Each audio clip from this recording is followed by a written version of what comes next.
एक तरफा दृष्टिकोण का जन्म लेने का क्या कारण है और इससे क्या क्या प्रभाव पड़ते हैं मनुष्य के जीवन में, और उसकी सोचने समझने की क्षमता पर क्या प्रभाव पड़ता है, समाज पर उसका क्या प्रभाव पड़ता है, इन सब चीज़ों के बारे में डिस्कस करेंगे हम आज। तो हम बात कर रहे थे एक तरफा दृष्टिकोण की। बेसिकली हम क्यों बात करें एक तरफा दृष्टिकोण की, क्योंकि ज्यादातर हमने ये चीज नोटिस की, हम जहां भी जाते हैं या जिसको भी सुनते हैं या कोई चाहे कोई डिसीजन ले रहा हो, चाहे किसी को कोई मतलब कोई बात हमें बता रहा हो, कुछ भी हो, उन सब में उनकी जो अप्रोच होती है वो सीमित होती है, जिसको शायद क्लोज एंडेड सोच भी बोल सकते हैं। क्लोज होती है उनकी सोच कि यहाँ पर है तो यहीं तक रह गई है, उसके ऊपर वो जा ही नहीं पाते। हमारे पास बहुत सारे ऐसे क्वेश्चंस भी आते हैं जो वो बात करते हैं और जब हम उनको आंसर भी देते हैं तो वो तब भी वो समझ ही नहीं पाते उसके आंसर को, क्योंकि वो समझना नहीं चाहते। एग्जैक्टली, क्योंकि वो उन्होंने एक दृष्टिकोण बना लिया किसी चीज को समझने का, और उस दृष्टिकोण से अलग हटकर वो देख नहीं सकते या देखना नहीं चाहते, कुछ भी बोल सकते हो। जैसे कि आज मैं एक किसी से, हमारे ही वीडियो पे किसी ने कमेंट किया था, तो उससे मैं बात कर रहा था, तो उससे बात करने के बाद हमारे बीच बहुत लंबी बातचीत हुई और उसके I think 17-18 I think 20-22 comments हुए थे, जिसमें उसके और मेरे मिला के। तो उसकी बातचीत से ये पता चल रहा था कि he has a problem with me, with us, क्योंकि उसको उसको इसलिए प्रॉब्लम नहीं है कि हमें वो जानता है या हमसे उसे कोई प्रॉब्लम है, उसे इसलिए प्रॉब्लम है कि अच्छा ये भगवत गीता पढ़ते हैं और राम कृष्ण महादेव इनकी पूजा करते हैं, मतलब ये गलत ही होंगे। इवन तब भी जब हम ये बता रहे हैं कि जो ये सरनेम वाली जातियां हैं, मानव निर्मित जाति की जो आइडेंटिटी है, ये हमारी असली आइडेंटिटी नहीं है। हमारी असली आइडेंटिटी मानव जाति है, मानव होना हमारी असली आइडेंटिटी है, ना कि SC ST OBC जनरल ब्राह्मण शूद्र जो जाति है सरनेम बेस्ड है, वो नहीं है। तो ये बताने के बाद भी हम ये भी बोल रहे हैं, तब भी उसे ऐसा वो ये मान के चल रहा है कि हम गलत ही हैं। क्यों? क्योंकि हमारे जो धर्म ग्रंथ हैं भारत के, वहां पे ये सब चीजें हैं, उसमें ये ब्राह्मण क्षत्रिय वैश्य शूद्र जातिवाद लिखा हुआ है, उन्हें ऐसा लगता है। और जब हम बोल रहे हैं कि ऐसा वहां नहीं लिखा, तो भी वो हमें ही गलत बोल रहे हैं। क्यों? क्योंकि उन्होंने राय बना रखी है कि अगर आप उन ग्रंथों को पढ़ भी रहे हो, आप शायद उन ग्रंथों से सब कुछ ना लो, लेकिन अगर उसको पढ़ भी रहे हो, अगर आप जितनी भी कहानियां कृष्ण के नाम से दुनिया में गाई जा रही हैं सब नहीं मानते, सिर्फ वही मानते हो जो सत्य है, तो भी अगर आप कृष्ण को मान भी रहे हो तो आप बुरे हो। ये उन्होंने राय बना ली, उनकी एक तरफा अप्रोच है कि अगर इनके इस पुस्तक को वो पढ़ रहा है या कृष्ण की पूजा कर रहा है तो वो गलत ही होगा, ये वो मान के चल रहे हैं। तो उसके आगे वो सोच नहीं सकते। उनको आप कितनी भी अच्छी अच्छी बातें बता दो, कितना भी पॉजिटिव चीजें बता दो, कितना भी मानवता को पॉजिटिवली इंपैक्ट करने वाली बातें बता दो, उन्हें कोई फर्क नहीं पड़ेगा, क्योंकि उनकी सोच ही एक तरफा है कि इनसे तो नफरत ही करनी है। तो ये होती है एक तरफा अप्रोच। हाँ, संकुचित सोच बोलते हैं, संकुचित है, यस, कि वो निकल ही नहीं पा रही है, जिसको नैरो माइंडेड भी बोलते हैं कुछ जगह। यस। तो ये कुछ ऐसा ही है कि वो लोग जो अपने से ऊपर देखना ही नहीं चाहते, मतलब अपनी सोच से बेटर कुछ समझते नहीं है। yes. वो चाहते ही नहीं कि हम इससे ऊपर भी हम दूसरा पक्ष भी से देखें किसी भी चीज का। right. और ऐसे नहीं है कि सिर्फ कुछ लोगों में है, ये 99.9% लोगों में ये प्रॉब्लम है। अब क्यों है? अब छोटा सा एग्जांपल एक मैं दे देती हूँ। जैसे हमने बता तो दिया कि एक तरफा सोच के जब आप एक सोच में बंध जाते हो, when you surrender to a thought process, किसी भी एक थॉट प्रोसेस के सामने आपने सरेंडर कर दिया, आत्मसमर्पण कर दिया, तब आप उसमें बंध जाते हो, तब आप उसके गुलाम बन जाते हो। तो उसके बाद आप उस सोच से बेहतर कुछ नहीं सोच सकते, उस सोच से हटके आप कुछ नहीं सोच सकते, आप उसी में रहोगे। और उससे हटके अगर कोई बोलेगा तो आप कहोगे अरे पागल, कैसी बातें कर रहे हैं सब। और वो सोच आपके पेरेंट्स की भी हो सकती है, वो सोच आपके स्कूल फ्रेंड्स या कलीग की भी हो सकती है, वो सोच समाज की भी हो सकती है, और वो सोच आपकी खुद की भी हो सकती है। क्योंकि जब हम भी एक नजरिया डेवलप कर लेते हैं, जिसको परसेप्शन बोलते हैं लोग, तो जब हम भी कोई डेवलप कर लेते हैं परसेप्शन, तो हम उस परसेप्शन में बंध जाते हैं और दूसरे को अपने परसेप्शन के हिसाब से देखना भी चालू कर देते हैं और जवाब भी देना चालू करते हैं। और सबसे बड़ी प्रॉब्लम यहाँ पर तब आती है जब इन्हीं चीजों की वजह से आप भेदभाव या गलत डिसीजन लेना चालू कर देते हो। वो होना ही है जब आपने एक थॉट प्रोसेस को ही सत्य मान लिया है, आपने सोच लिया है कि अगर एक मनुष्य सामने आपके है जिसने टीका लगा रखा है और आपने डिसाइड कर रखा है ये तो गलत ही होगा, ये सही हो ही नहीं सकता। बेशक वो आपके लिए कितनी भी अच्छी बातें कर रहा हो, बेशक वो कहीं पे जो है महिलाओं के सम्मान के लिए युद्ध कर रहा हो, तो भी आप उसको गलत ही मानेंगे। हो सकता है कहीं, हाँ बताओ। हो सकता है वहां पे कहीं ऐसा हो कि वो इंसान जो है आपके किसी कहीं पे लड़ाई हो रही हो, किसी मासूम पे अत्याचार हो रहा हो, उसको बचाने के लिए ही गया हो, लेकिन फिर भी आप उसको गलत ही मानेंगे। क्यों? क्योंकि उसने टीका लगा रखा है। तो क्योंकि आपने परसेप्शन बना रखा है कि टीका अगर लगाया तो गलत ही होगा। दूसरा ये भी है, कुछ लोग ऐसे होते हैं जो कहते हैं टीका लगाया तो सही ही होगा। ये दूसरा परसेप्शन है। फिर चाहे वो टीका लगा के घूस ही ले रहा हो, महिलाओं के साथ छेड़छाड़ ही कर रहा हो, लेकिन टीका लगाया तो सही ही होगा। तो ये परसेप्शन है कि आपने राय बना ली, एक तरफा सोच रख ली है कि अगर ऐसा है तो ये सही ही होगा, अगर ऐसा है तो ये गलत ही होगा। बुद्धि आप नहीं लगा पाते हैं, आप ये नहीं सोच पाते हैं कि यार एक कर क्या रहा है, इसके कर्म कैसे हैं, इसके विचार कैसे हैं, ये बात किस तरह से कर रहा है, इसका थॉट प्रोसेस क्या है, क्या वो सही है? अगर वो सही है तो बंदा सही है, अगर वही गलत है तो बंदा गलत है। फिर वो टीका लगाए, टोपी पहने, कुछ भी करे, वो गलत ही रहेगा। अगर वो सही कर रहा है तो ही वो सही होगा। इसके अलावा एक और एग्जांपल ले लेते हैं। पेरेंट्स को लगता है कि बच्चे हमेशा गलत होते हैं, और बच्चों को ये सिखाया जाता है कि पेरेंट्स हमेशा सही होते हैं। दोनों का ही नजरिया बाउंडेड है। राइट। क्योंकि पेरेंट्स भी कभी बच्चे, जैसे हमने अभी पिछले अपने वीडियो में भी बात की थी कि पेरेंट्स भी कभी बच्चे रहे थे, और ये जरूरी नहीं कि टाइम के साथ पेरेंट्स ने अपने आप को टाइम के हिसाब से चेंज किया हो या अपना थॉट प्रोसेस चेंज किया हो। ये है ना, क्योंकि आज के टाइम में जैसे बोलते हैं कि ये कुरीति, वो कुरीति, ये कुरीतियां, ये जो ट्रेडिशन के नाम पे जो गलत गलत बिहेवियर है, तो ये कैसे बढ़े? क्योंकि पुराने टाइम से लेके आ रहे, अच्छे चीजें तो कैरी नहीं करते, लेकिन गलत चीजें जो है हम कैरी करके लेके अपने आने वाली जनरेशन को पास कर देते हैं। तो इस तरीके से अगर देखें, जैसे एक एग्जांपल मैंने बोला कि पेरेंट्स सही हैं, तो मतलब बच्चा हमेशा सही रहेगा, बच्चा हमेशा गलत रहेगा, ऐसा कहीं लिखा हुआ है क्या? नहीं ना। एक टाइम आएगा जब, जैसे आज की जो जेनजी होगी या हम मिलेनियल्स हो गए, हम लोगों को जो टेक्निक पता है हमारे पेरेंट्स को नहीं पता। तो अगर हमारे पेरेंट्स, क्योंकि पेरेंट्स हैं, तो वो सही रहेंगे क्या? उनको भले ही वो टेक्निक ना आती हो, उस टेक्निक की वजह से उनका नुकसान हो सकता है अगर वो नहीं सीखेंगे तो अगर हमें आती है, अगर वो हमसे सीख लेंगे तो इसमें कोई प्रॉब्लम होगी क्या? हम गलत, मतलब एक परसेप्शन की मैं यहाँ पर बात कर रही हूँ कि हर जगह हम बड़े हैं वो छोटा है, ये नहीं देख सकते ना। ये भी परसेप्शन है कि हम बड़े हैं तो बड़े ही रहेंगे, और वो सामने वाला छोटा है तो छोटा ही रहेगा। So moral of the story की परसेप्शन ये है कि जो उम्र में बड़ा है वही सही है। ये सच नहीं है। सही ऐसा नहीं कि उम्र में जो बड़ा है वो गलत ही होगा, लेकिन ऐसा भी नहीं कि जो उम्र में बड़ा है वो सही ही होगा। वहां पर बड़े और छोटे दोनों को एक दूसरे की बात समझनी चाहिए, सुननी चाहिए, और जो बड़ा है उसको ज्यादा समझनी चाहिए, क्योंकि वो ज्यादा अच्छे से आइडेंटिफाई कर सकता है कि जो हमसे छोटा है उसकी बुद्धि सही चल रही है या नहीं चल रही, क्योंकि उसके पास एक्सपीरियंस होगा। जब मैं एक्सपीरियंस्ड हूं, अगर मेरे सामने कोई इनएक्सपीरियंस्ड आता है लेकिन वो अच्छी बात कहता है, तो मैं ये आसानी से पहचान सकता हूँ, क्योंकि मुझे ज्यादा एक्सपीरियंस है। बुद्धिमान लोगों को मैंने ज्यादा देखा होगा, मेरे पास एक्सपीरियंस है, मैं पहचान लूंगा। छोटे वाले से मैं एक्सपेक्ट नहीं कर सकता कि वो पहचाने कि मैं सही बोल रहा हूँ या नहीं बोल रहा हूँ। पहले हमें पहचानना होगा, और अगर ऑब्वियसली वो छोटा ही गलत है तो वो तो गलत है ही, उसको तो फिर आप सही नहीं मान सकते। लेकिन सिर्फ इसलिए कि उसकी एज कम है इसलिए वो गलत होगा, ये भी मानना सही नहीं है। ये भी एक तरफा सोच है। एक एग्जाम्पल मैं इसका दे देती हूँ। मैंने पहले भी बताया था, कर्दम ऋषि का जो उदाहरण था, हमने जब हम भागवत पुराण पढ़ते हैं तो उसमें एक एग्जाम्पल है कर्दम ऋषि का, जो कि सन्यासी होते हैं, बहुत तपस्वी होते हैं। उनकी शादी होती है, उनके बच्चे जो होते हैं उनका नाम होता है कपिल देव, कपिल मुनि होता है। तो जो कपिल जी होते हैं, उनके फादर को तो पता होता है कि ये साक्षात भगवान ही है। तो उनका टारगेट बस यही था कि भगवान ने कहा था कि ठीक है, मैं तुम्हारे माध्यम से आऊंगा, करेक्ट, सांख्य योग का उपदेश दूंगा। इसके लिए बस वो आए थे।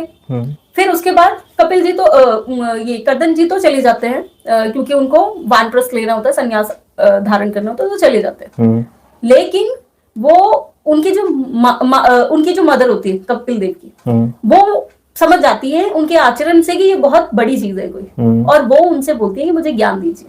राइट, क्योंकि वो माता है, उन्होंने ज्यादा दुनिया देखी है, इसलिए वो पहचान सकती है। बेशक उन्हें ये ज्ञान ना रहा हो कि परम ज्ञान क्या है, धर्म का ज्ञान क्या है, बहुत ज्यादा उन्हें ज्ञान ना रहा हो, लेकिन उन्हें एक्सपीरियंस है कि जब सामने कोई ज्ञान की बात कर रहा है वो तुरंत फटाक से पकड़ लेती है, अच्छा ये अच्छी बात बोल रहा है। और ये जो बुद्धि होती है साधारण मनुष्य को भगवान देकर ही भेजते हैं।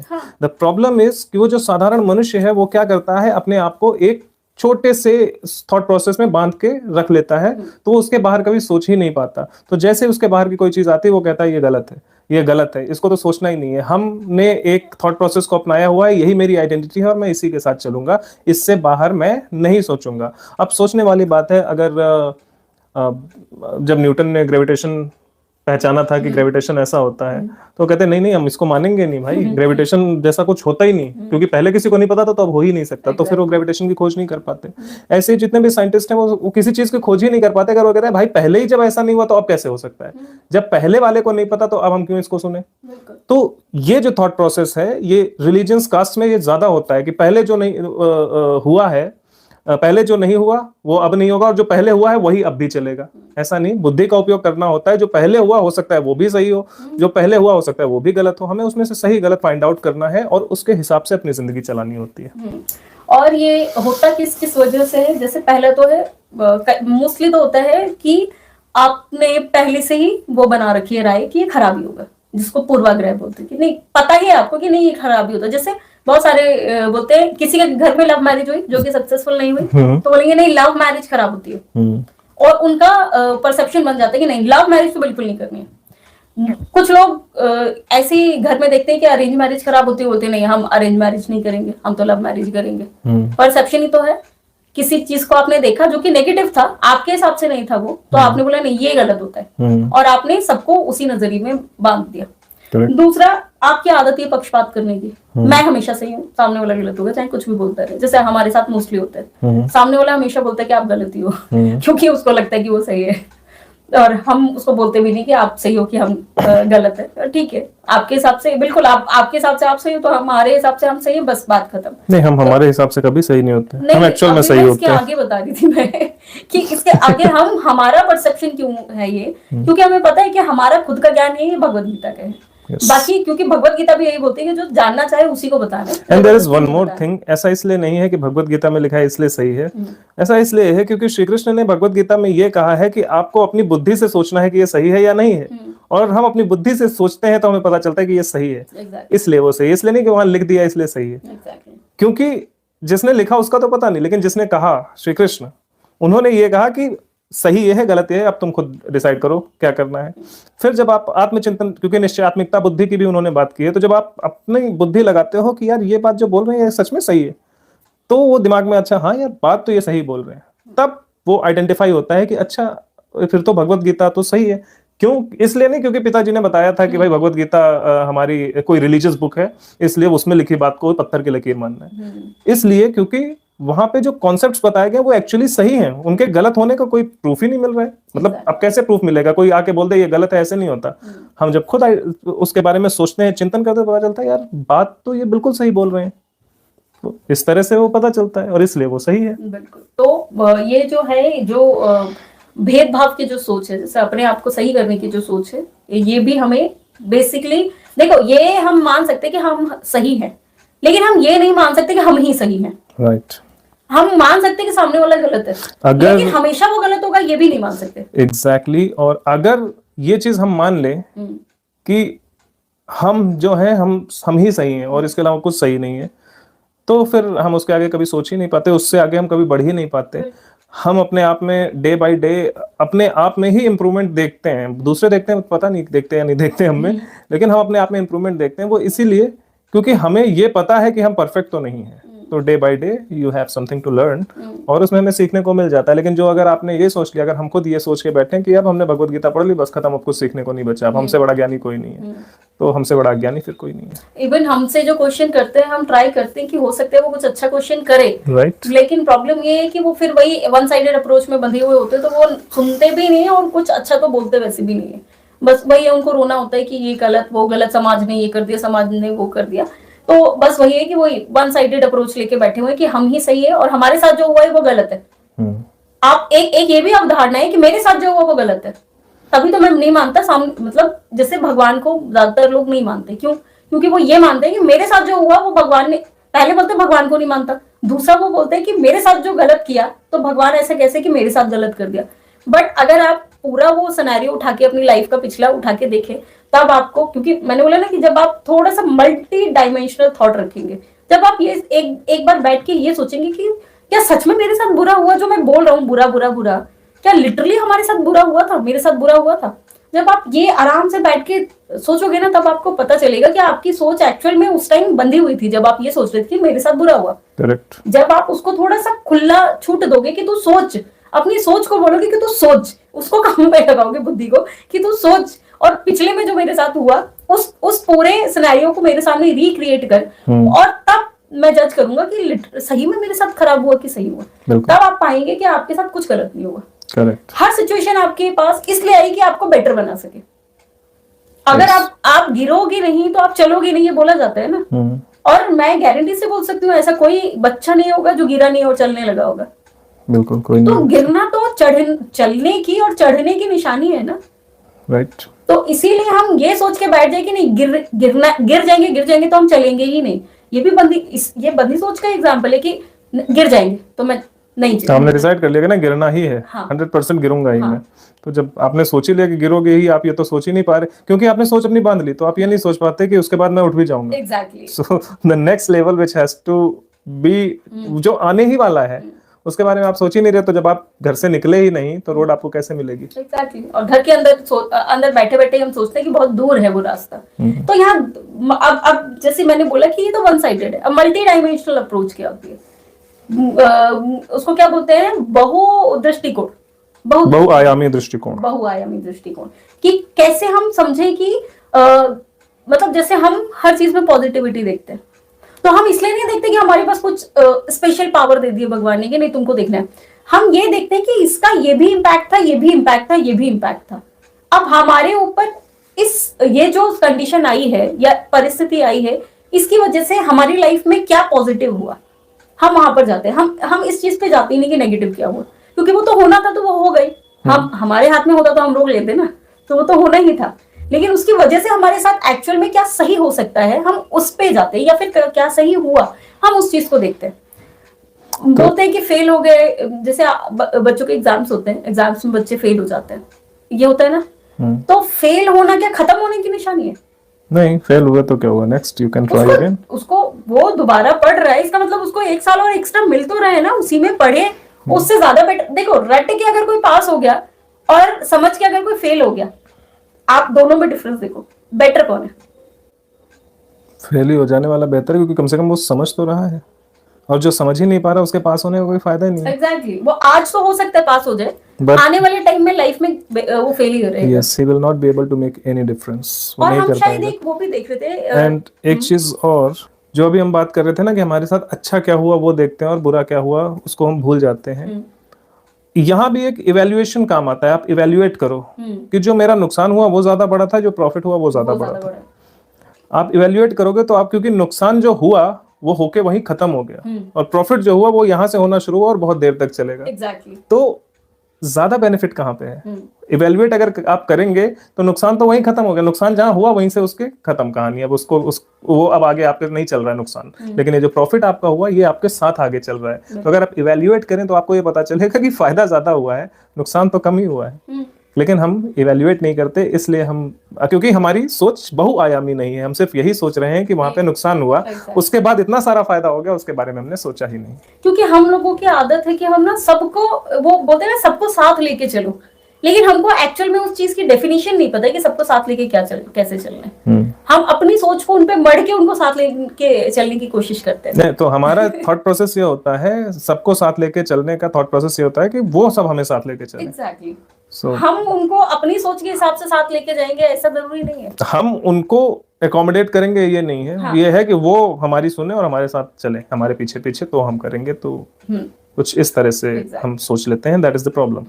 और मैं जो पहले बता रही थी कि कुछ लोग, जैसे मैंने बोला था कि कुछ समझते हैं, स्कूल्स में जैसे पढ़ाई करते हैं वो समझते हैं, और उसके बाद अगर वो फेल भी हो जाए तो बड़ी चीज नहीं है, क्योंकि वो जब वो करेंगे, क्योंकि देखो किसी की मार्कशीट तो ये नहीं बता सकती ना कि तुम फ्यूचर में क्या बनोगे।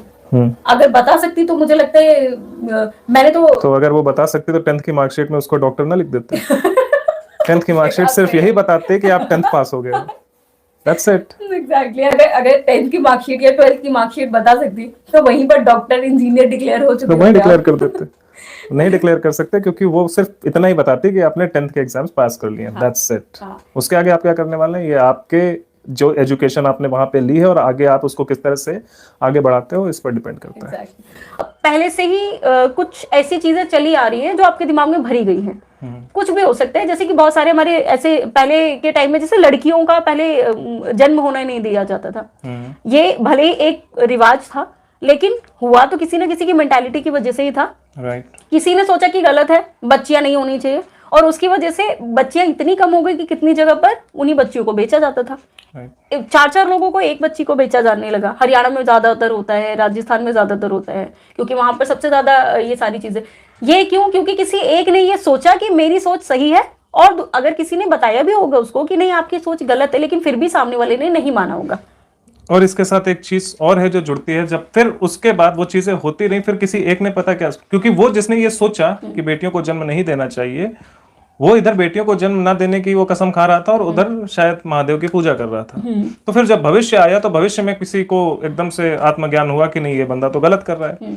तो उसको जब ये ज्ञान हुआ कि ये गलत कर रहा है, तो इसने ये नहीं सोचा कि ये आदमी गलत कर रहा है बेटियों की हत्या करके, वो ये सोचा कि ये शिव की पूजा करता है, गलत तो शिव ही है। हो सकता ये एक तरफा सोच है, जहां पर आप ये नहीं सोच रहे कि गलती वो इंसान कर रहा है, क्योंकि अगर वो सच में शिव की पूजा कर रहा होता तो उसके दिमाग में ये गलत थॉट नहीं आता। वो पूजा नहीं कर रहा, वो सिर्फ दिखावा कर रहा है। लेकिन आपका टारगेट क्या होता है? सीधे भगवान को बोल देना कि भगवान ही खराब है, फर्जी आदमी है। जबकि गलती हम मनुष्य करते हैं और अपनी कर्मों की वजह से हम ईश्वर को बदनाम करते हैं। हम अपने ग्रंथों को, भगवत गीता, इनको हम बदनाम करते हैं, उनमें कमी नहीं होती। तो ये भी एक तरफा सोच है कि एक तरफा आपने ये सोच लिया कि ये गलत है, बात खत्म, आगे पीछे का कुछ नहीं पता। एक तरफा सोच में ये भी है कि जब आपको या तो किसी ने समझा दिया है, या तो आपने सुन लिया किसी से कि हमारे ग्रंथ खराब होते हैं, या तो आपको किसी ने, आपके पेरेंट्स वगैरह ने बोला कि हाँ ये जो बुक है ना ये घर में रखने के लिए होती है, इसको पढ़ लोगे तो तुम वैरागी बन जाओगे। ये भी उनकी सोच आपने अडेप्ट कर ली, और आप किसी और को, कोई और भी बोलेगा कि हम भगवत गीता पढ़ता हूँ या कोई पुराण पढ़ता हूँ, तो वो भी क्या बोलेंगे कि नहीं नहीं नहीं ये मत पढ़ा करो, ये ऐसा होता है, तुमको सन्यासी वैरागी बना देंगे। जहां और उसके बाद क्योंकि उनको ना तो सन्यासी का मतलब पता था, ना तो वैरागी का मतलब पता था, तो वो एक तो वन साइडेड अप्रोच तो थी साथ में, क्योंकि उनके पास बिल्कुल ज्ञान भी नहीं था उस चीज को समझने का। अगर वैरागी को, अगर वो, जैसे यहाँ पर मैंने बोला कि वो उसी सोच में बंध गए कि हाँ पापा ने बोला है कि गलत है तो अब मैं नहीं पढ़ूंगा। लेकिन एक बार वो ये सोच लेते, जिसको मल्टी डायमेंशनल बोलते हैं, सेकंड तरफा, दूसरा दृष्टिकोण ये कहता है कि आप पहले देखो तो कि एक्चुअल में क्या उसके अंदर वो चीज लिखी हुई है। राइट, यस, आपने वो चीज देखी नहीं कि उसके अंदर वो चीज लिखी है कि नहीं लिखी है, और हम बस ये क्लेम कर देते कि नहीं उसमें ये है। आपने नहीं पढ़ा है, लेकिन क्योंकि किसी और ने बोला है तो हम बंधे हुए हैं उस सोच में, और इसीलिए हम उस गुलामी को तोड़ नहीं पाते, उस सोच को ना खत्म नहीं कर पाते। तो हम वो पढ़ते ही नहीं। और जब आपने कुछ पढ़ा ही नहीं है, क्योंकि बहुत सारी चीजें जैसे कि 1 to 10th क्लास तक जो हमें पढ़ाया जाता है नॉर्मल सब्जेक्ट्स होते हैं, ऑल सब्जेक्ट पढ़ाए जाते हैं। तो क्या सारे सब्जेक्ट का यूज है हमारी लाइफ में? सारे सब्जेक्ट का मतलब कुछ कह नहीं सकते, वैसे तो सबका यूज नहीं होता। a+b का होल स्क्वायर बताओ कहाँ लगेगा? उसका तो यूज अभी मतलब हम लोगों की लाइफ में तो फिलहाल cos थीटा sin थीटा कहाँ लगेगा बताओ? हमारी लाइफ में लेकिन पढ़ाया जाता है ना। क्या है ये? मल्टी डायमेंशनल अप्रोच है, ताकि जब बाद में आप जाओगे किसी एक तो जिसकी आपको जरूरत पड़े वो उसका बेस आपके पास होना चाहिए। एग्जैक्टली। तो हमारे जो शास्त्र है ये भी तो बेस ही दे रहे हैं ना हमको, हमारी सोच को बेस दे रहे हैं कि क्या होना चाहिए, क्या सही है, क्या गलत है, ये बेस दे रहे हैं। उचित क्या है, अनुचित क्या है, सत्य क्या है, असत्य क्या है, धर्म क्या है, अधर्म क्या है। अगर हम ये बेसिक चीजें नहीं पता होगी ना, तो बेस हमारा अगर स्ट्रांग नहीं होगा तो हम आगे जाके वही एक ही सोच में फिर पड़ जाएंगे और हमको नहीं समझ आएगा कुछ भी। तो ये चीज है। इसके अलावा जो नेक्स्ट मैं इसका एक और वो बता रही थी कि ये होता है पूर्वाग्रह। जैसे पहले मैंने बताया पूर्वाग्रह, किसी की सोच आपने अपने ऊपर लाद ली और उसको ही लेके आप चल रहे हो, फिर सामने वाला कितना भी बोलता रहे आप उसको नहीं मानोगे। जबकि कायदे से मल्टी डायमेंशनल सोच क्या है कि आप भी सही हो या आप मानते हो ये बिल्कुल सही है, लेकिन सामने वाला गलत ही होगा ये मत मानो, सामने वाले की भी सुनो। हो सकता है वो आपसे ज्यादा जानता हो, ज्यादा नहीं जानता तो कई बार बातों बातों में कुछ ऐसा बोल सकता है जो आपसे ज्यादा बेटर होगा। Yes, there is one more thing. उसमें ऐसा भी होता है कि जो सामने वाला बंदा है आपके सामने जो बात कर रहा है, हो सकता है वो आपसे ज्यादा ना जानता हो, लेकिन हो सकता है वो इतना कम जानता हो कि वो ऐसी कोई बात आपके सामने बोले जिसको सुनने के बाद आपको ये पता चले कि यार ये इतनी गलत बात बोल रहा है, इसका जवाब तो ये होगा जिसके बारे में आपने कभी सोचा ही नहीं था। शायद वो सोचने का मौका आपको मिल जाए और उस सवाल का आप जवाब निकाल लें। ज्यादातर क्वेश्चंस के जवाब हमारे पास ऐसे ही आते हैं जब सामने वाले क्वेश्चन करते हैं। क्वेश्चन ही नहीं होगा तो हम क्या हमारे को खुद नहीं पता ना कि हमारे पास मतलब हमारे ग्रंथों से रिलेटेड क्या क्या क्वेश्चंस लोगों के दिमाग में आ सकते हैं। Exactly. ये तो वही बताते हैं ना जो हमको ट्रोल करते हैं। एग्जैक्टली भारतीय संस्कृति में ये यात्रा का इतना वो क्यों था, तीर्थ यात्रा का वो इसीलिए था। वो पैदल जाते थे, लोगों से मिलते थे, घूमते थे, उनको बहुत सारे सवाल मिलते थे और जब वो सवाल मिलते थे तो वो आत्मचिंतन करके उनका जवाब निकालते थे। इस प्रकार से उनको ज्ञान प्राप्त होता था।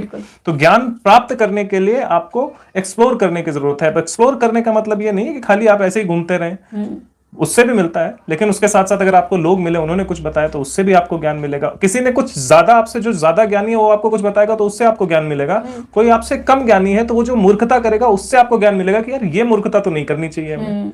सो दैट्स हाउ, मतलब एक्सप्लोर इस तरह से जब आपकी मल्टी डायमेंशनल अप्रोच होती है कि मैं इसको भी सुन लूंगा, इसको भी सुन लूंगा, लेकिन किसी का गुलाम नहीं बनना है कि उसने बोल दिया कि ये गलत है तो गलत है। मैं खुद सोचूंगा क्या सच में ये गलत है, and then accordingly I will अपनी जो कैलकुलेट करेंगे कि हाँ कैलकुलेशन के हिसाब से आगे उसके हिसाब से एक्शन अपनी अपनी अपनी सोच, अपनी राय मेंटेन करके, करेंगे। क्योंकि ये जरूरी नहीं कि तुमने मुझे कुछ बताया तो वो सही है तो कोई दूसरा बता रहे तो वो गलत हो जाएगा। हो सकता है तुमने मुझे इस लेवल की बात बताई हो तो दूसरे कोई इस लेवल की बात बता दी, बट बेस तो वही होगा ना। करेक्ट। तुझे और इसका एक अच्छा एग्जांपल है भगवत गीता। भगवत गीता को बहुत सारे लोग भगवत गीता या हमारे और पुराणों को या और ग्रंथों को बोलते हैं, उनके बारे में बुरा भला बोलते हैं कि अरे इसमें तो ऐसा गलत लिखा है, वैसा गलत लिखा है। भाई तुमने पढ़ा उसको? दूसरा, अगर तुमने पढ़ा भी है तो तुमने शायद कोई एक कमेंट्री पढ़ी होगी। ये कमेंट्री क्या थी? जिसने वो कमेंट्री करी उसकी अंडरस्टैंडिंग थी कि श्री कृष्ण ने क्या बोला, उसने उसको समझा। आप उसको पढ़ के समझो इसने क्या समझा और इसके आगे मैं क्या समझ सकता हूँ। उसके आगे आपको भी तो मेहनत करनी है ना, ये थोड़ी थाली में सजा के दे दिया बस उतना ही खाना है। बिल्कुल, आगे भी तो कुछ करना है ना। जब हमारे पूर्वज थे बैलगाड़ी पे चलते तो क्या हम आज भी बैलगाड़ी पे चल रहे हैं? नहीं चल रहे ना। लेकिन इसका मतलब ये थोड़ी कि हमने पहिया छोड़ दिया। हमारी ट्रेन्स में भी पहिया लगते हैं, हमारे हवाई जहाज में भी पहिया लगता है और हमारी हर गाड़ी में पहिया लग रहा है। तो पहिया तो हम अभी भी यूज कर रहे हैं ना। लेकिन इसका मतलब ये नहीं कि हम उसी पहिए पे ही चल रहे हैं, राइट? तो इस तरह से हमें काम करना चाहिए कि हमें जो पुराना ज्ञान है उसको यूज करके उस ज्ञान को और आगे कैसे ले जाना है इस पे फोकस करना चाहिए, इंस्टेड ऑफ कि भाई पहिया तो उन्होंने यूज किया था, पहिया बिल्कुल नहीं यूज करेंगे तो क्या गाड़ी क्या उसे खिसकाओगे, लेके जाओगे, कैसे चलाओगे भाई? तो that's how it should be done कि आप मल्टी डायमेंशनल अप्रोच रखें। और जो पहले किसी ने लिखा है पुस्तकों में, उस पुस्तक का गुलाम नहीं बनना है कि अब ये लिखा है पत्थर की लकीरें। उसको पढ़ो, उसमें जो जो अच्छा है वो सीखो और उसके बाद उसके बेस पे उसको और कितने अच्छे लेवल तक आप ले जा सकते हो उस पर चिंतन करो, उसको अच्छे लेवल पे ले जाओ और फिर कुछ ऐसा लिख के जाओ, उसको कंबाइन करके और अपने थॉट प्रोसेस को कंबाइन करके कुछ और अच्छा लिख के जाओ तो अगली जनरेशन को वो काम आए।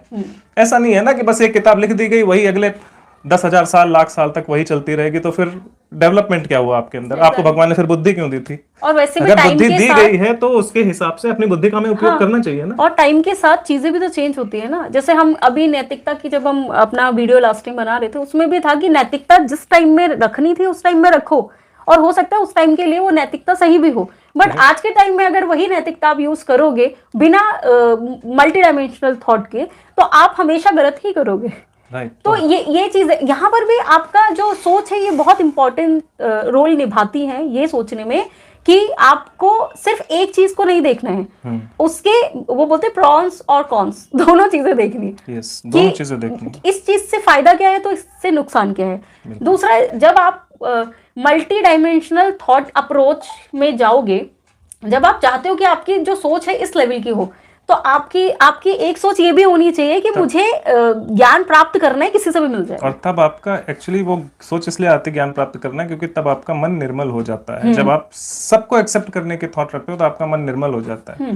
और तुलसीदास ने क्या लिखा था? निर्मल मन जन सो मोहि पावा, मोहि कपट छल छिद्र न। तो जब आपका मन निर्मल हो जाता है तो आपके अंदर अपने आप ये पहचानने की शक्ति आ जाती है कि हमारे सामने ईश्वर है या ईश्वर की ही कोई बात बताने वाला इंसान है। Exactly. आप आराम से पहचान लेते हैं, उसके अकॉर्डिंग आप उसको ट्रीट करते हैं सामने जो आपके मनुष्य है या जो भी है। और यहाँ पर बात सिर्फ ईश्वर की नहीं है, बात सही गलत की है, बात सत्य और असत्य की है, बात उचित और अनुचित की है, और ये सारी चीजें भगवान से ही कनेक्ट होती है। इसीलिए हमारे उसमें हमेशा भगवान ही आता है, क्योंकि जो गलत है वो भगवान कभी बोलते नहीं है। जो किसी के लिए भी गलत हो, किसी भी एक कम्युनिटी के लिए भी गलत हो, तो भी वो भगवान कभी बोलेंगे नहीं करने के लिए, वो गलत ही है। अपने आप को सिर्फ मैं ही हूँ और मुझे अपने आप को देख के और सब लोगों को मुझे ही देखना चाहिए और मुझे अपने आप को देखना चाहिए, ये थॉट भी आपको अपना ही गुलाम बना देती है। आप किसी दूसरे का गुलाम नहीं बनोगे इस केस में आप अपनी ही सोच के गुलाम बन जाओगे और वो ज्यादा हानिकारक होती है। क्योंकि वो आपकी सोच नहीं होती। एग्जैक्टली वो आपकी नहीं, आपके अवगुणों की सोच होती है, आपकी अज्ञानिता की सोच क्योंकि होती वो है। आपके विकारों का जो एक समन्वय होता है, हाँ। उस समन्वय में आप जकड़ जाते हैं। अहंकार, ईर्ष्या, नफरत, लोभ, मोह, ये सारे विकार होते हैं हमारे जीवन में, चलते रहते हैं हमारे साथ। जब हम बहुत ज्यादा इनमें लिप्त हो जाते हैं तो हम इन्हीं के गुलाम हो जाते हैं और हमारे सारे लाइफ के डिसीजंस इन्हीं के इर्द गिर्द होते हैं। हम सही गलत नहीं सोच पाते। एग्जैक्टली अच्छा, इससे रिलेटेड एक मैं एग्जांपल अभी दे रही थी कि हमने एक मूवी देखी थी और उसका नाम कुछ 2 BHK या 3 BHK था। तो उसमें अब देखो बाहर की सोच कैसे आप पे हावी होती है और उसका दुष्परिणाम क्या होता है वो कैसे पता है उसमें, कि वो मिडिल क्लास फैमिली होती है, उनको अपना वो लेना होता है, घर लेना होता है और उसके लिए वो पैसे जोड़ते हैं। टारगेट उसकी बेटी बताती है कि ऐसे टारगेट सेट करो तो पैसा जुड़ जाएगा। वो बोलते ठीक है कोई बात नहीं। जब वो टारगेट सेट करते हैं, एक टाइम आता है जब टारगेट अचीव हो जाता है 1 साल के अंदर और उनको वो घर ऑलमोस्ट वो खरीदने ही वाले होते हैं, तो उनका बेटा बड़ा हो जाता है, तब तक 12th क्लास में चला जाता है, 12th के पास कर लेता है। अब उसको इंजीनियरिंग करवानी है। बेटा बोलता है कि ठीक है इंजीनियरिंग तो मैं करूंगा बट मुझे मैकेनिकल इंजीनियरिंग करनी है, मुझे उसमें ज्यादा इंटरेस्ट है। वो खोल खाल करता रहता था बेसिकली अपने उसमें, ठीक है। दोनों जाते हैं बड़े इंस्टीट्यूट में, क्योंकि लोगों ने बोला होता है कि बड़ा इंस्टीट्यूट है और वो प्लेसमेंट भी बड़ी अच्छी देगा।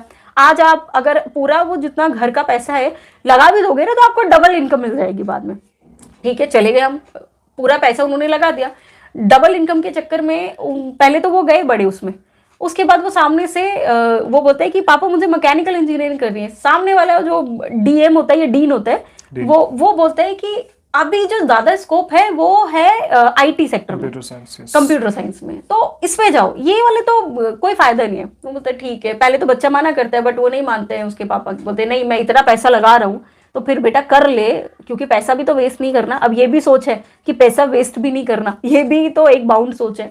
ठीक है चलो कोई बात नहीं, वो करने लगा। करने के बाद फर्स्ट सेमेस्टर जब होता है वो फेल हो जाता है, नहीं समझ आता उसको, रोने लगता है, नहीं समझ आता, उसका दोस्त भी फेल हो जाता है। फिर उसके पापा बोलते हैं कि नहीं तुमसे बहुत उम्मीद है, देखो तुमको पास ही होना होगा। वो बोलता है ठीक है चलो एक काम करता हूँ, रट लेता हूँ, अब मैं पास ही हो जाता हूँ। अब पापा का प्रेशर आया, पापा को दूसरों का प्रेशर था क्योंकि, और पैसे का भी प्रेशर था, ठीक है। अब वो बोलता है ठीक है चलो मैं रट लेता हूँ। रट के वो फाइनली अपना निकाल लेता है इंजीनियरिंग। और उसका जो दोस्त होता है वो नॉर्मली पढ़ रहा होता है, उसको नंबर से कुछ नहीं होता है। वो बोलता है ठीक है मैं पढ़ता हूँ, समझूंगा, पढ़ूंगा, हो जाएगा मेरा, ठीक है। एक टाइम आता है जब दोनों क्लियर कर लेते हैं अपना, और उसके बाद आती है प्लेसमेंट की बात। जब प्लेसमेंट की बात आती है तो जो इनके जो प्रैक्टिकल सेशंस होते हैं ना, पहले प्लेसमेंट का जो इंटरव्यू होता है, हाँ उसमें प्रैक्टिकल सेशंस होते हैं, क्वेश्चन वगैरह ऑनलाइन होते हैं, उसके आंसर वगैरह देने होते हैं। तो उसमें तो दोनों पास हो जाते हैं और उनके यहाँ से बहुत सारे बच्चे होते हैं जो फेल हो जाते हैं, तो मोस्टली वही दोनों पास हो जाते हैं। जब डायरेक्ट इंटरव्यू होता है फेस टू फेस, उसमें वो उस बंदे से पूछता है कि अच्छा ये बताओ ये पता है तुमको, वो रटी हुई लाइनें सुनाने लगता है उसको। तो उसके बाद होता है ये रटा वाला नहीं, आप मुझे ये बता दोगे कि ये होता कैसे है, जैसे कि फ्रीक्वेंसी कैसे काम करती है, ये ले लेते हैं। तो उसने बोला कि फिर वो रटने का वो ही उसने जो है जो बाय हार्ट करी थी डेफिनेशन, वो डेफिनेशन सुनाने लगा। फिर उसने बोला कि नहीं मुझे नॉर्मल तरीके से मुझे समझाओ कि किस तरह से काम करता है। वो नहीं समझा पाया लेकिन वो, तो उसने उसको बहुत अच्छी बात बोली जो हमें याद है। उसने बोला कि डिग्री से तो तुम इंजीनियर बन गए हो, बट क्या सोच से, ज्ञान से तुम नॉलेज इंजीनियर नहीं हो, क्योंकि you cannot work as an engineer. Exactly. और जो दूसरा उसका दोस्त होता है उसके नंबर भले ही कम होते हैं, ज्यादा नहीं होते, बट वो पास हो गया होता है उसी में। तो यहाँ पर देखो अब दूसरों का प्रेशर, हम बोलेंगे कि ये प्रेशर है, बट एक्चुअल में ये प्रेशर नहीं था, आपने खुद उस प्रेशर को लिया, क्योंकि ये हमारी सोच थी प्रेशर लेने की। सामने वाला जबरदस्ती आपको कुछ नहीं दे सकता जब तक आपकी लेने की इच्छा नहीं है। सबसे बड़ी चीज तो ये है। तो हम जब तक लेंगे नहीं, चाहे वो प्रेशर हो, चाहे वो टेंशन हो, चाहे कुछ भी हो, और ये रियल लाइफ में हो, चाहे स्टूडेंट लाइफ में हो, चाहे किसी भी उसका ले लो आप, किसी भी एज के बच्चे का या बुढ़े का या फिर हमारी एज का ले लो, हर एज में ये चीज होती है कि प्रेशर जब तक हम लेंगे नहीं तब तक कोई दे नहीं सकता हमको। करेक्ट। और सबसे ज्यादा प्रेशर तभी आता है जब वन साइडेड अप्रोच होती है। खुली अप्रोच जो है आपको स्वतंत्र करती है। इससे तो मुझे यही समझ आया था। और आज के टाइम में ज्यादातर जिन लोगों की वन साइडेड अप्रोच होती है वो मल्टी डायमेंशनल अप्रोच वालों को बोलते हैं कि तुम लोगों की सोच बहुत तुच्छ छोटी है। मैंने अपने लिए सुना है ये। वो इस तरह से बोलते हैं। हाँ, तो ये होता इसका है। कोई इलाज नहीं है, बट हम जो लोग इस तरह के हैं, जो ये सोचना चाहते हैं, समझना चाहते हैं कि हमारी सोच मल्टी डायमेंशनल हो, ये उनके लिए है, वो समझ लें और अपने आप को इम्प्रूव करें। जिन्होंने पहले से डिसाइड कर रखा है कि जिसकी मल्टी डायमेंशनल अप्रोच है वही संकुचित है, तो उसका तो कोई इलाज ही नहीं है। तो बेसिकली ये जो कहानी थी जो मैंने सुनाई, और इसका बोलने का पर्पस यही था कि अपनी सोच को आप ब्रॉड रखो। देखो, कहने वाले 50 बातें बोलेंगे, और हो सकता है आपने पीछे से भी बहुत सारी चीजें जो आपके दिमाग में डाली गई हो और आप अभी भी लेके चल रहे हो, वो हमेशा गलत होगी ऐसा नहीं है, बट एक टाइम पे ये हो सकता है कि वो गलत हो। राइट। हर सिचुएशन में वो चीज सही होगी ये जरूरी नहीं है, कुछ सिचुएशन में वो चीज गलत भी हो सकती है। हर जगह आप सही होगी ये जरूरी नहीं है, कुछ जगह दूसरा भी सही हो सकता है। आप अपनी सोच को स्वतंत्र करो तो मल्टी डायमेंशनल थॉट बनेगी आपकी, वरना नहीं बनेगी। क्योंकि जब तक आप एक चीज का एक ही पहलू देखोगे, और वो भी क्योंकि इंसान है, इंसान बेनिफिट ही देखता है अपना, तो अपना आप बेनिफिट देखोगे तो आप उससे जो ज्यादा बेनिफिट हो सकता है वो एक पर्सनल आपका बेनिफिट ना हो कि पूरे समाज का बेनिफिट ज्यादा इंपॉर्टेंट हो। लेकिन आप नहीं देख पाओगे, आप अपने बेनिफिट के चक्कर में पड़ जाओगे। तो आप एक्चुअल में देखो तो आप समाज का नुकसान कर दोगे। और समाज हम इसलिए बोलते हैं क्योंकि समाज से ही हम हैं। ज्यादातर लोग ये बताते हैं हमारे जो समाज है, बाहरी समाज है, जब वो अच्छा होगा ना तो हम भी अच्छे होंगे। जब वही खराब है, क्यों बोलते हैं कि अरे आज समाज में ये हो रहा है, इतने रेप बढ़ रहे हैं, इतना मर्डर हो रहा है, इतना ये, क्या वहां पर जो बैठा हुआ है जो ये काम कर रहा है वो क्या अलग बंदा है? हम समाज से ही तो निकल के आए हैं ना। टीवी, वो भी टीवी देखता है, वो भी हमारे जैसा रहता है, खाता है, पीता है, जॉब करता है, लेकिन फिर भी वो उसकी मानसिकता विकृत हो रही है ना, क्योंकि सोच संकुचित हो गई है। हाँ, सोच संकुचित हो गई है, और उसे ऐसी चीजें नहीं सिखाई जा रही हैं जो इस तरह की सोच को दबाने वाली है, खत्म करने वाली है। जैसे भगवत गीता अगर आप पढ़ाएंगे तो भगवत गीता की पूरी कहानी इसी पे चल रही है कि स्त्री पर अपमान हुआ है इसलिए युद्ध होना चाहिए। तो जब उसके थॉट प्रोसेस में ये दिन भर घूमता रहेगा कि स्त्री का अपमान नहीं होना चाहिए, तो वो खुद कैसे करेगा स्त्री का अपमान? वो नहीं करेगा। लेकिन अगर वो ये सब चीजों में पढ़ते, कहता है ये सब फालतू की बातें हैं, कृष्ण ने तो जबरदस्ती दुर्योधन को मरवा दिया, तो वो खुद भी तो दुर्योधन ही बनने वाला है ना, जिसके थॉट प्रोसेस ही ऐसा है। और अगर आप भगवत गीता में देखोगे तो वहां पर भी मल्टी डायमेंशनल अप्रोच, मैं ऐसे भी बता देती हूँ कि वहां पर मल्टी डायमेंशनल अप्रोच की बात की गई है। कैसे कि सिर्फ अर्जुन वहां पर लड़ रहा है ऐसा नहीं है। अर्जुन की जो सोच है वो तो है ही, वहां पर अर्जुन की भी सोच स्टार्टिंग में संकुचित थी, नैरो माइंड सोच थी कि मैंने तो ये पढ़ा हुआ है, मैं तो इन सोच में बंधा हूं, तो मैं कैसे लड़ लूं, ये तो गलत है, मेरे बड़े हैं वो गलत हो नहीं सकते। हालांकि उन्होंने गलत किया लेकिन वो गलत नहीं हो सकते। फिर कृष्ण ने वहां पर ये समझाया कि गलत का साथ देने वाला, गलत को अनदेखा करने वाला भी वो उतना ही बड़ा पापी होता है। राइट। और अर्जुन के सामने कृष्ण थे और हमारे अंदर बैठकर वो हमें बताते रहते हैं कि नहीं नहीं ये गलत हो रहा है, लेकिन हम उनकी बात सुनते नहीं। बिल्कुल, हमें सुनना चाहिए। हमारी अंतरात्मा हमें आवाज देती है जब हमारे सामने कुछ गलत हो रहा होता है, तो आवाज देती है कि ये गलत है। हम खुद ही कहते हैं नहीं नहीं सब जगह तो समाज में तो यही होता है, और फिर हम अंदर से जो श्री कृष्ण बोलते हैं वो हम नहीं सुनते, और फिर हम उसी गलत समाज के साथ चलते रह जाते हैं और उन कमियों को दूर करने में अपना कोई भी योगदान नहीं देते हैं। और बस यही नतीजा है कि जब हम एक तरफा दृष्टिकोण रखते हैं तो हम अपने साथ अपने समाज को भी बर्बाद कर लेते हैं, अपनी पर्सनल लाइफ को भी खराब करते हैं, क्योंकि हम सब पे विजय पाना चाहते हैं। हमें लगता है कि हम सही हैं, तो मेरी वाइफ भी गलत है क्योंकि वो मेरे से कम है, मेरा बच्चा गलत है क्योंकि वो मेरे से छोटा है, मेरे पेरेंट्स गलत है क्योंकि वो आज की सोच नहीं रखते हैं, वो पुराने सोच के हैं, और समाज तो वैसे भी गलत ही होता है। बट ज्यादातर लोग समाज को एक्सेप्ट कर लेते हैं और सब नीचे रहते हैं उसके लिए कि समाज जरूरी है, लेकिन समाज की मानेंगे नहीं, लेकिन समाज जरूरी है उनको। वो कंफ्यूज रहते हैं बेसिकली। उस तरह का होता है कि उनके कुछ थॉट्स होते हैं जो समाज के कुछ थॉट्स हैं वो उनके हिसाब से चलते हैं, बाकी समाज अगर कोई अच्छी बात बताता है तो उसको एक्सेप्ट नहीं करते। हाँ, तो हमारा जो फोकस आज के वीडियो का है वो ये है कि अपनी सोच को खोलिए, जो सही है वो समझने की कोशिश कीजिए। ये नहीं बोले कि जो आपके हिसाब से सही है वो कर लीजिए, ऐसा नहीं होता। चारों तरफ से सोचिए कि सबसे सही क्या हो सकता है। हाँ, जो बेस्ट है उससे अच्छा कुछ नहीं हो सकता, उस रास्ते पर चलिए। जरूरी नहीं है कि कोई हमसे बड़ा है तो वो सही होगा, ये जरूरी नहीं कि जो हमसे छोटा है वो गलत ही होगा। हाँ, ऐसा कुछ नहीं है। हमें सबको सुनना है और समझना है कि ये जो बात कर रहा है, ये जो कर्म कर रहा है, कि क्या ये सभी पूरे विश्व के कल्याण के लिए हैं, Exactly. आगे आने वाली जनरेशंस के कल्याण के लिए हैं, क्या ये जीव जंतुओं के कल्याण के लिए हैं? ऐसा तो नहीं है कि ये सिर्फ अपने फायदे के लिए है, बाकी सबको नुकसान होने वाला है। या फिर ऐसा तो नहीं है कि मैं समाज में गलत एग्जाम्पल सेट कर रहा हूँ। राइट, तो ये अगर आप गलत एग्जाम्पल सेट कर रहे हो तभी तो आगे आने वाली जनरेशन के लिए वो अच्छा नहीं होगा। अब मैं अपना ही उदाहरण दे देती हूँ। हमारी जब शादी होने वाली थी तो मेरे पेरेंट्स, हमारी इंटरकास्ट शादी हुई, तो मेरे पेरेंट्स ने बोला कि नहीं ये तो इंटरकास्ट है, तो हो ही नहीं सकती। तो मैंने उनको पहली बात ये बोली कि मैं भागूंगी नहीं, क्योंकि भागना गलत चीज है, हमको पता है। ऐसा नहीं कि मेरे को तो बड़ा बनना था, बट ये सोच है हमारे अंदर कि गलत है, जो चीज गलत है हम नहीं करेंगे वो काम। तो अब मैंने बोला कि नहीं, मैं भागने वागने वाली नहीं हूँ, आपको शादी करवानी है तो इससे ही करवाना। दूसरी सोच अब मेरे यहाँ पर आई, मैंने बोला शादी करवानी है तो इससे करवाना, वरना मैं किसी से भी नहीं शादी करूंगी। आपके पास रहूंगी, मैं काम करती रहूंगी, मुझे कोई प्रॉब्लम नहीं है, लेकिन मैं कहीं और नहीं जाऊंगी।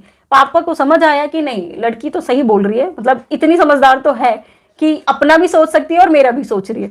उसके बाद जब शादी की बात आई तो इनके पेरेंट्स ने मना कर दिया कि नहीं, अभी मतलब बात नहीं हो सकती है। इन्होंने वो उस टाइम डिसीजन लिया कि नहीं, अगर अब ये बोल रही है और ये मेरे भरोसे पे बोल रही है तो नहीं, अब कर लेंगे हम शादी। तब हमने ये नहीं सोचा कि ये क्या बोलेगा, वो क्या बोलेगा, वो क्या बोलेगा, क्योंकि हमें पता था कि वो डिसीजन सही था। और आज के टाइम में हमारी शादी को 11-12 साल हो गए और आज तक वो डिसीजन सही है। बिल्कुल। तो आपको ये पता होना चाहिए कि आप कहीं, उस टाइम भी मैंने यही सोचा कि अगर मैं भाग गई तो मैं ऑब्वियसली गलत एग्जाम्पल मेरे भाई बहनों के लिए सेट करूंगी ना। भाई बहन नहीं तो और भी हमारे मिलते हमारे उसमें लोग हैं, उनके लिए भी गलत एग्जाम्पल वो सेट होगा। लेकिन क्या किसी को पसंद करना गलत है या लव मैरिज करना गलत है? लेकिन अब इसके आगे बढ़ते हैं। एक ऐसा परिवार होता है जहाँ पर लड़की किसी से प्रेम करती है और प्रेम करने के बाद वो ये नहीं सोच पाती कि भागना गलत है, वो इतना ज्यादा डर जाती है कि वो उस लड़के के साथ चली जाती है। उसके बाद जो माता पिता होते हैं, दो तरह के, एक तो माता पिता वो होते हैं जो कहते हैं कोई नहीं बेटा आएगा तो हम एक्सेप्ट कर लेंगे अपने बच्ची को, वो तो ठीक है। दूसरे एक माता पिता ऐसे भी होते हैं जो कहते हैं कि ढूंढ के मारेंगे उसको। क्या ये सोच सही है? बिल्कुल, ये भी तो गलत है ना, ये सोच भी तो गलत है। अगर उसने नहीं सोचा, अगर उसने नहीं सोचा तो वो तो अभी बच्ची है ना, पिता तो आप हैं, माता पिता तो आप हैं, तो आपको उसके बारे में सोचना चाहिए। एक माता पिता ऐसे भी होते हैं कि अब चली गई तो चली गई, अब हम उसकी तरफ देखेंगे नहीं, मर जाए तो मर जाए। यार वो बेटी है आपकी, इतनी जल्दी, मतलब एक बार वो घर छोड़ के चली गई, अगर उसने आपका साथ छोड़ दिया तो आपका सारा प्यार खत्म हो गया, बस इतना ही प्यार। तो अब यहाँ पे आपको सोचना चाहिए कि अगर आपने अभी वो घर छोड़ के गई, शादी करी है उसने, और शादी करने के बाद अगर आपका ध्यान उसकी तरफ हो तो शायद उसके साथ अगर कुछ गलत होने वाला हो वो होने से बच जाएगा। क्यों? क्योंकि आपने बोला कि बेटा कोई बात नहीं, तुमने शादी कर ली, गलती करी है, मैं तुमसे नाराज हूं, लेकिन फिर भी अगर तुम्हें जरूरत पड़े तो मैं हूं। ये माता पिता का कर्तव्य होता है, ये उन्हें करना ही चाहिए। क्योंकि अगर हम नहीं करते हैं तो उस बेटी के साथ, वो बेटी तो गलत लड़के के साथ चली गई, लेकिन वो गलत लड़का उसके साथ क्या करने वाला है, इसकी जिम्मेदारी हमारी भी बनती है। क्योंकि उसके जाने का रीजन हम भी हैं। हाँ, क्योंकि अगर हमने उसको समझा होता तो शायद वो नहीं जाती। एक समझा नहीं, तो समझाया भी नहीं। एग्जैक्टली, तो हमें हर चीज को समझना पड़ेगा, किसी भी एक रूल में बंध के नहीं रहना है, चीजों को समझना है, आइडेंटिफाई करना है कि गड़बड़ कहाँ हो रही है, कहाँ। जो चीज आपके हाथ में नहीं उसका आप कुछ नहीं कर सकते, लेकिन फिर भी परिवार इसीलिए होता है कि एक दूसरे को साथ दे, अपने परिवार के सदस्यों को हेल्प करे, एज लॉन्ग एज परिवार के सदस्य अधर्मी नहीं है। हाँ, गलतियां अगर करते हैं तो उनको हेल्प करनी चाहिए, अधर्मी है तो फिर कुछ नहीं कर सकते। एग्जैक्टली। और भगवान ने हमें ये जो बुद्धि है ना, ये इसीलिए दी है कि हम इसका यूज करें, किसी एक चीज में बंध कर ना करें, सब चीजों को ध्यान में रख के करें। और सबसे इंपॉर्टेंट आपका धर्म है, आपका अपनी बच्चे के लिए क्या धर्म बनता है वो आपको देखना पड़ेगा। अगर वो भले ही वो चला गया, उस भी केस में क्या उसने गलत किया? अगर अपनी मर्जी से उसको वोट देने का अधिकार है, पूरी देश की सरकार चुनने का अधिकार है, तो शादी करने को बड़ी चीज नहीं है। अगर शास्त्र पढ़े होते तो पता होता कि हमेशा से ये अधिकार लड़कियों को दिए गए हैं, तो कोई गलत चीज नहीं है। बस आपने उसको ये समझाया नहीं कि बेटा ये चीजें हमें भी बता दो आप। बस यहाँ प्रॉब्लम आपके और उसके बीच में कुछ ना कुछ सोच विचारों का आदान प्रदान होना रह गया। और यहाँ पे भी एक रूल नहीं चलेगा कि जो 3 बातें केसेस हमने बताया उन्हीं के अनुसार चलता है। इसके बाद भी और केसेस होंगे। बिल्कुल। तो वो सिर्फ अपनी बुद्धि से डिसाइड करना होता है। इसीलिए जो ग्रंथों में हमारे क्या है, कहानियां लिखी हैं, इसीलिए वहां पे सीधे रूल्स नहीं लिखे गए, कहानियां लिखी गई सो दैट आप ये आइडेंटिफाई कर सको कि इस तरह की सिचुएशन आएगी तो इस तरह से करना है। हर सिचुएशन में अलग अलग तरीके से डिसीजन लेना है, लेकिन डिसीजन सही होना चाहिए, सबके कल्याण वाला होना चाहिए, ये डिसीजन लेना है। तो इसीलिए हम जो किसी से सुनते हैं, किसी से सीखते हैं, किसी पुस्तक से पढ़ते हैं, हमारे पुराने ग्रंथों से पढ़ते हैं, इसीलिए पढ़ते हैं कि समझें कि अलग अलग सिचुएशंस में ये लोग कैसे डिसीजन लेते थे। उसके बाद जब आपके सामने सिचुएशन आएगी तो सब कुछ इवेल्युएट करके मल्टी डायमेंशनली आप हर एक सिचुएशन को इवेल्युएट करोगे और उसके बाद आप डिसीजन लोगे कि अब क्या करना है। बिल्कुल। तो ये है, इसीलिए मल्टी डायमेंशनल सोच का होना, अप्रोच का होना बहुत जरूरी है। वन साइडेड अप्रोच को लेके नहीं चलना है। और जैसे इस केस में कि लड़की गई तो गई, अब हमारा कोई नहीं, ये नहीं सोचना है। आप सोचो कि गई तो क्यों गई, कैसे गई। अगर हम नहीं उसके बारे में सोचेंगे तो उसके साथ क्या होने वाला है, अगर हम उसके बाद साथ सोचेंगे तो क्या कुछ अच्छा हो सकता, सब कुछ सोच के और जो बेस्ट डिसीजन है उसको आप लीजिए। बिल्कुल। और मल्टी डायमेंशनल सोच या जिसको बोलते हैं कि विवेक बुद्धि सबसे ज्यादा जो आपके अंदर लेके आती है वो है हमारे ग्रंथ। आप सारे ग्रंथ नहीं पढ़ सकते, इसीलिए सिर्फ एक ग्रंथ है आपके लिए, भगवद गीता, जो सारे शास्त्रों का निचोड़ है, जिसके अंदर उसको सब भी कुछ अगर है। आप नहीं पढ़ सकते तो ना पढ़ें, हमने वीडियो बनाए हैं उसके हमने बारे में, वीडियो एक्सप्लेन बनाई भी किया हुआ है, है। लेकिन हमने जो एक्सप्लेन किया उसको एज इट इज पत्थर की लकीर नहीं मानना है। हाँ, समझे उस बस। पे भी अपनी बुद्धि लगानी कि जो हमने बोला है क्या वो सही है। अगर वो सही है तो आप उसके साथ चलिए, बिल्कुल। वरना पुस्तकें हैं भगवद गीता, फिर खुद भी पढ़िए। तो बेसिकली आज का जो टॉपिक था, आई होप कि क्लियर हो गया इट है इज क्लियर। और हमारे धर्म संवाद के व्यूवर्स के लिए हम एक चीज बताना चाहते हैं कि क्योंकि इसमें वॉइस का कुछ इशू था, तो हमारे दूसरे चैनल में आलोक एंड इल्यूमिनेशन में ये लाइव उस पर भी चल रहा है, तो उसका लिंक इस वीडियो के उसमें डिस्क्रिप्शन बॉक्स में डाल दिया जाएगा, तो आप पूरा वीडियो वहां से देख सकते हैं। और अब हम ऑल्टरनेट डेज में लाइव होंगे, है ना। This Friday is coming. और इसके अलावा हमारी भगवत गीता की जो वीडियोस हैं वो भी ऑल्टरनेट डेज में नए जो हमारे जो श्लोक्स हैं वो आते रहेंगे, तो आप उनको भी देखिए और अपनी जो विवेक बुद्धि है उसको बढ़ाइए। अगर आपका साथ और कोई दे ना दे, आपकी विवेक बुद्धि हमेशा देगी। Yes. और आपकी लाइफ सही है या नहीं है इसको जज करने की जो क्षमता है वो सिर्फ आपकी विवेक बुद्धि के ऊपर है। विवेक नहीं है तो आप अपने आप को हमेशा रोता हुआ ही मानोगे। विवेक होगा तो आप हर सिचुएशन में अपने आप को खुश फील करोगे, आनंद से भरा हुआ फील करोगे। तो इसीलिए विवेक बुद्धि होना बहुत इंपॉर्टेंट। और ये जो विवेक बुद्धि है यही मल्टी डायमेंशनल अप्रोच है, बहुआयामी दृष्टिकोण है। तो इसको समझना है तो सबसे इंपॉर्टेंट है आप भगवत गीता पढ़िए, चाहे सुनिए, जैसे भी हो सकता है, बट भगवत गीता को अपनी लाइफ में, अपने विचारों में उतारिए। बस यही एक सॉल्यूशन है, और कोई सॉल्यूशन नहीं है। बाकी आप 10 लोगों से बातें करेंगे तो हो सकता है आपको 20-25 साल बाद ये चीज समझ आ जाए, लेकिन भगवत गीता पढ़ोगे, सुनोगे तो आपको वो थोड़ा जल्दी समझ आ जाएगी। राइट। तो आज के लिए बस इतना ही। जय श्री राम। अगले वीडियो में फिर मिलेंगे हम। हर हर महादेव। हर हर महादेव।